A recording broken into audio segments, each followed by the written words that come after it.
So, how to do video analysis in Logger Pro. Even if you know how to do it, there might be a few things in here that will help you out in the future. Okay, this is what Logger Pro looks like when you throw it up. And there's a couple things that you need to understand. Human beings have not actually reproduced motion, ever. Okay, so movies and TV and TikTok and all that, how does it work? Ali's going like this. Yeah, frame by frame, right? So it's really just a picture, and then another picture, and then another picture, and then another picture. It looks like motion to us, but it's not. It's just a bunch of pictures showing one after the other, right? Like those little flip books you used to do in elementary school. You remember those?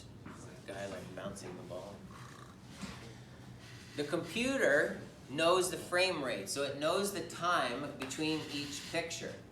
So if we put dots on our video, the computer can tell us distance and time, and then it can calculate other things like velocity and sometimes even acceleration. It needs a reference point though. So the first thing we do is we get our movie in here. So you go insert and you go to movie and you click that and it brings you up in your files, probably in the wrong place. For me, I'm gonna pick this PC and I'm gonna go to my downloads, maybe, and there's gonna be nothing there. I was gonna use Cam's video, but it's not there. I'm gonna do this one, it's an old one. Let's see what happens. Here's a drop. It's sideways, but it doesn't matter. One thing to notice is that this Logger Pro is just a bunch of windows, right? So if you click here, you go, ah, where's my video? It's gone. It's not really gone. It's just that this is a bunch of windows and there's my video in the background.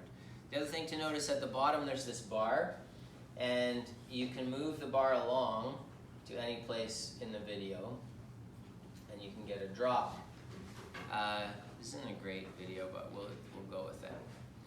Now, if you go outside here, you're going to be moving back and forth, and it doesn't work. It only works if you're in the gray. The other thing to note is that there's some buttons, but you're going to see this, you're going to watch this tutorial, and you're going to go back and look, and you're going to be like, there's no buttons. I don't see. It's because they're hidden. Why does Logger Pro hide them? Because they hate you. That's why. Not really. They don't. Well, I don't know if they do or not. But I love you, so I'll tell you that right here in the bottom right-hand corner, there's this little unhide the buttons button, and then you see all your buttons come up here on the right. Now, you want to do two things before you start throwing points on here. One is to set your origin. So you're going to click on this button here that says set origin if you hover over it. And when you go out here, you're going to have this crosshair, and I'm going to set my origin beside my dropping object. And then you'll notice that, see this little dot here? That sets your X and Y. But my video is sideways. So I'm going to change it so that my X is kind of where I want it, and you can change this around, you can move it. So if you've got something going down a ramp, let's say, you can change your origin and make it so that the Y direction is your ramp direction, or X, whatever you want.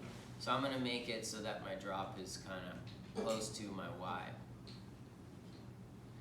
The other thing we have to do is we have to tell the computer, because the computer doesn't know how big your frame is.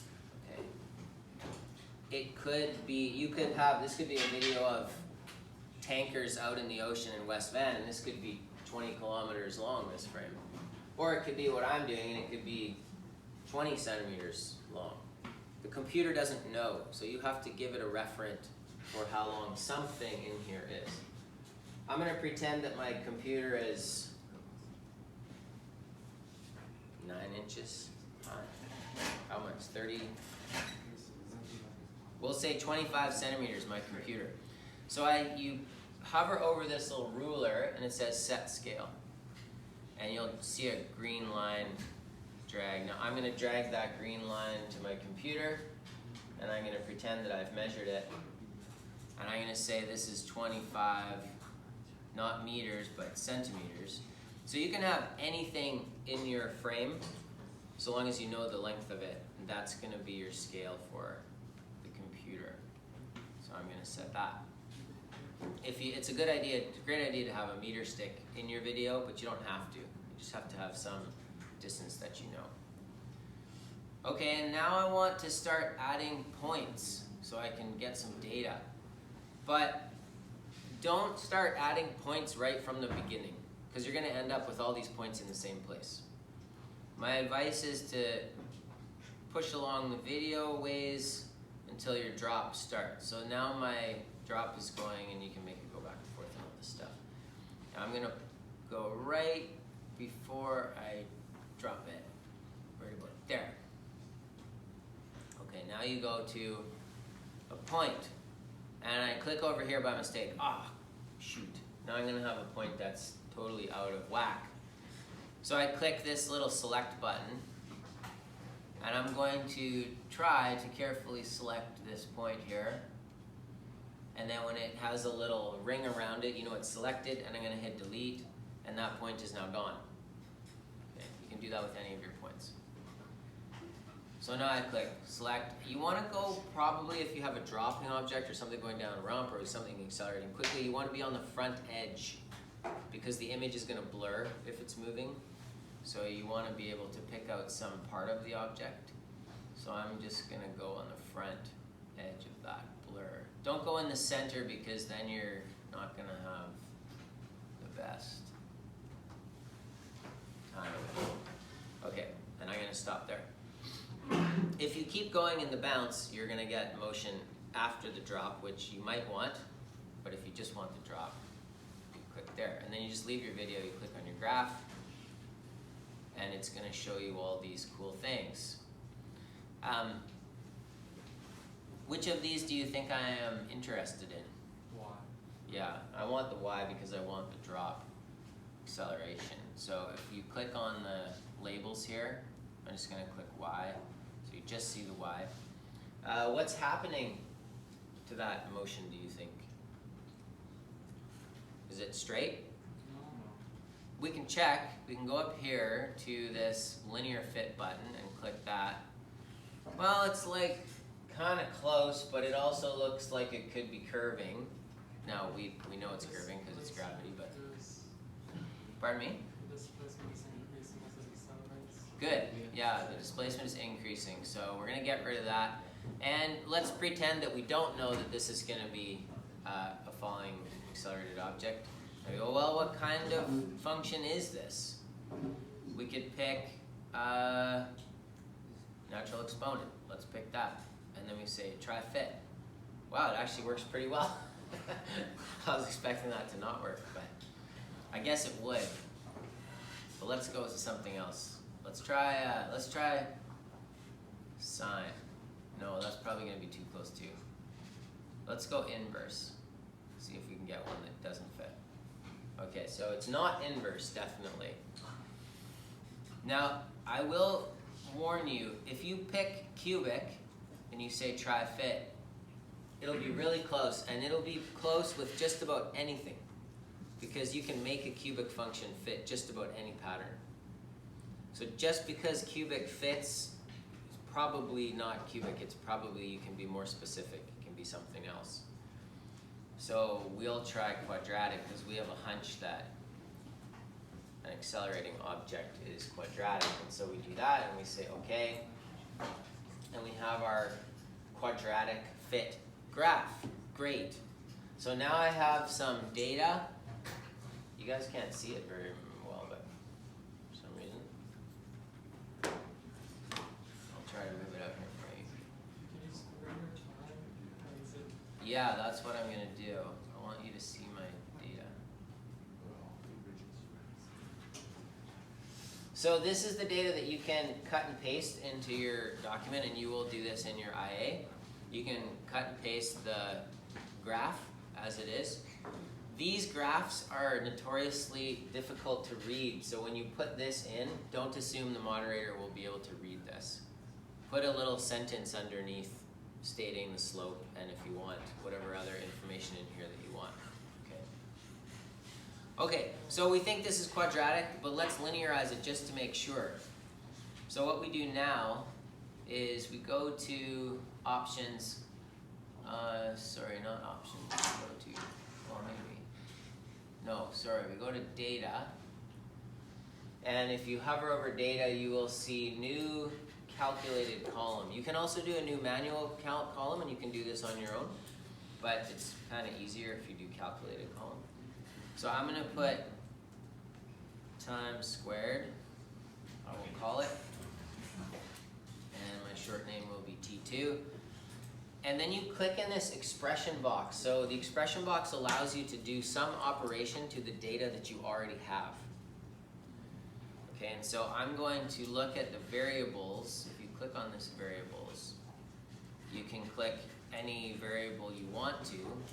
I'm going to do the time because I want to square my time, right?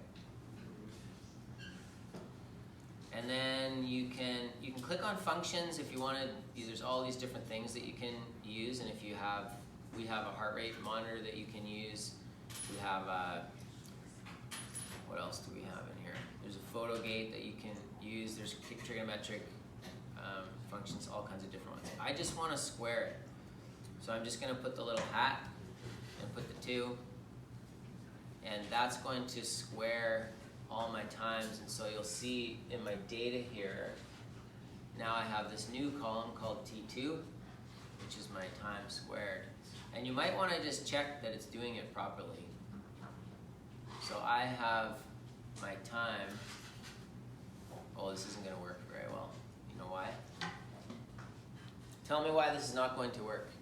This is a trouble some of you might run into. I don't know, maybe you can't see this very well. Let me try to pull this out.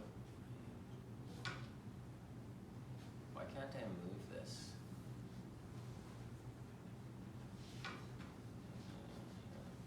All the way out here.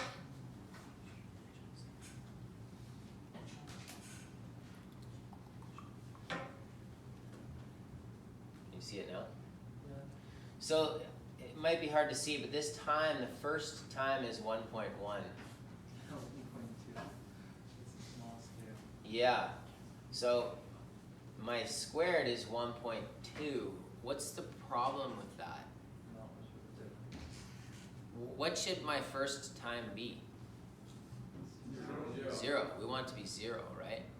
We don't want the distance. The computer is going to think, oh, this thing's been dropping, and at 1.1 seconds, this is the difference in distance. So it's going to give us a weird slope, right? Subtract 1.1 from another thing. Yeah, so what we want to do is we want a time scale where it starts at 0. So we can subtract 1.1 from everything. I think there is a way to do this where you click a box and it changes all your times. But I can't remember how to do it. Maybe column options. How about that? I'm just going to try and see if I can find this. Options. No, don't do it along the No, I can't remember. regular right. Let's just take a look at it and see. I'm going to get rid of this curve. And let's take a look at the time squared. And then I'll do a linear. So it's, see how it's kind of not quite linear? And my slope is -64. So that's kind of off of what we would expect, right? So that's going to be a trouble for you if you run into that little wrinkle. So let's do a new calculated column.